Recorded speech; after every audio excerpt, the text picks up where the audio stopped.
तो सबसे पहले आप सब पत्रकार साथियों का, बंधुओं का, आपके चैनल्स के माध्यम से आप सबका और आपके चैनल का बहुत बहुत हार्दिक दिल से स्वागत करता हूं कि आपने अपना अमूल्य समय मेरे बुलावे पर आपने निकाला।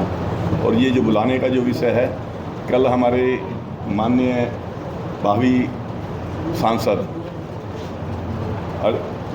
नवीन जिंदल जी सत्कार पैलेस में 6:30 बजे वो आ रहे हैं आपसे मिलने के लिए, जनता से रूबरू होने के लिए, आप लोगों का, जनता का आशीर्वाद लेने के लिए। तो और हमारे उनके साथ सुरेंद्र नागर जी जो हमारे सह संयोजक हैं हरियाणा के, वो भी आ रहे हैं।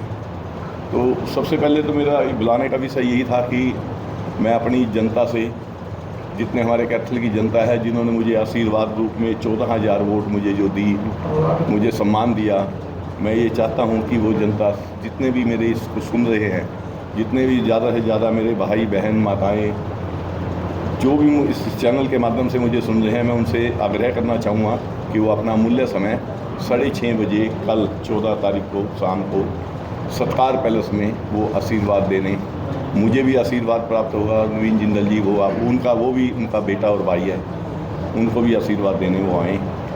मेन मकसद तो हमारा ये है। दूसरा हमारा मकसद जो हमारा ये परिवार है, जितने हमारे इस परिवार में जितने पार्षद भी हैं जो आज ये आए हुए हैं, वो भी अपने हमारे परिवार का अंग है। बीजेपी परिवार से जुड़ा हुआ हमारा एक परिवार है। हमारा एक ये भी है कि इन हमारे जितने भाई हमारे पार्षद यहाँ हैं इस वक्त हैं, इनका भी ज़्यादा से ज़्यादा सहयोग इस निमंत्रण में मैं चाहूँगा कि ये ज़्यादा से ज़्यादा सहयोग ये भी इस निमंत्रण में दें, ताकि इस अपना जो हमारा ये प्रोग्राम है, इसमें ज़्यादा से ज़्यादा संख्या में जो हमारा टारगेट है 2-2.5 हज़ार 3 हज़ार लोगों का, वो हमारा पूरा हो सके।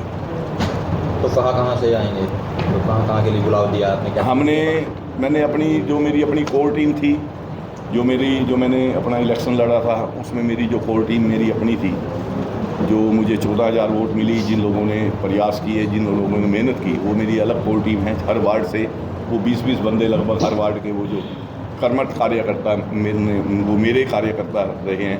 अब तो वो पार्टी, जब मैं पार्टी में हूँ बीजेपी में, तो अब उनके लिए भी है। हाँ, तो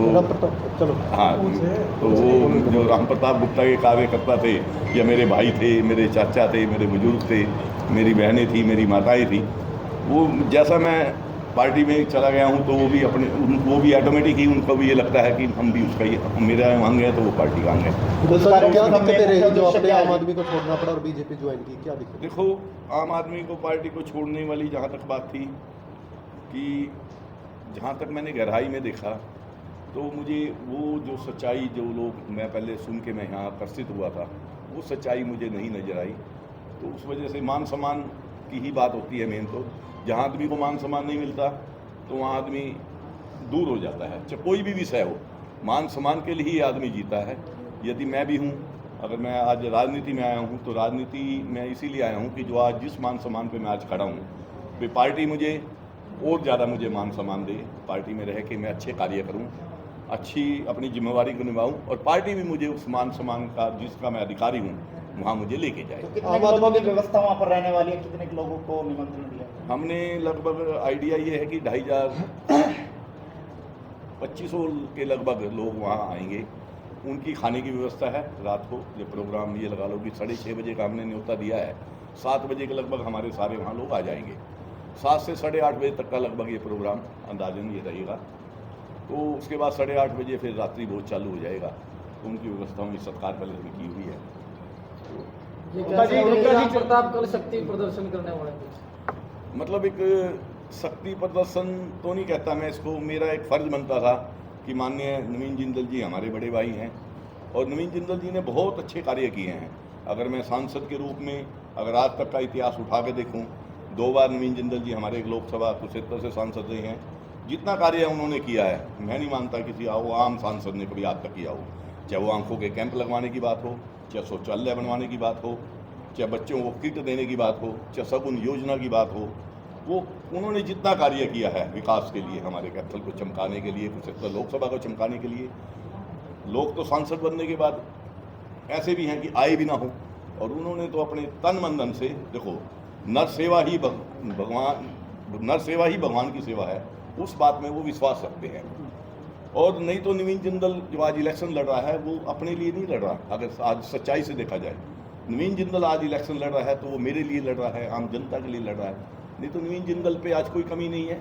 यश, दौलत, मान, सम्मान, हर चीज़ की जो इंसान कल्पना करता है वो भगवान ने उन विभूतियों से उनको निहारा है। गुप्ता जी, चुनाव तो आप नहीं जीत पाए, लेकिन पार्षदों के दिल जीतने में कामयाब रहे। 7-8 पार्षद लेकर चलते हैं, क्या मंशा है? मिलता तो क्या है कि इनका स्नेह मिलता है मुझे, इनके सुख में दुख में भागीदारी मिलती है। अगर ये पार्षद हंसते हैं तो मुझे भी खुशी का एहसास होता है, अगर इनके चेहरे पे मासूसी आती है तो मुझे भी दुख होता है। तो मेरा एक कर्म, मेरा एक फर्ज बनता है, ये जितने पार्षद है हमारे बीजेपी परिवार के हैं और हम एक परिवार के अंग हैं, तो हमें यही हमारा एक वो है कि हम अपने परिवार के सुख दुख के साथियों का हम साथ दें, और अगर हमारे घर में कोई कमी भी होगी तो हम अपने घर में बैठ के सुधारें, उसको अच्छे से उसको निकाल लें। तो गुप्ता जी, तमाम लोग आपको देख रहे हैं, तो क्या अपील रहने वाली है? मेरी अपील तो यही है सभी बहनों से, माताओं से, भाइयों से, साथियों से, और सबसे ज़्यादा मेरे भतीजे, लगभग 2000 बच्चे मुझे चाचा कहते हैं कैपिटल के, वो सबसे बड़ी मेरी कोर टीम है और उसमें मैं आनंदित भी महसूस करता हूँ। जब वो रुक के मारते हैं वे चाचा प्रताप, तो बड़ा मजा आता है। तो उनसे मैं यही अपील करना चाहूँगा कि ज़्यादा से ज़्यादा संख्या में सत्कार पैलेस में पहुँचे 6:30 बजे कल का दिन 14 तारीख, और जितना भी उन पर समय है वो हमारे साथ गुजारें। बहुत बहुत बहुत धन्यवाद। धन्यवाद जी, ठीक है।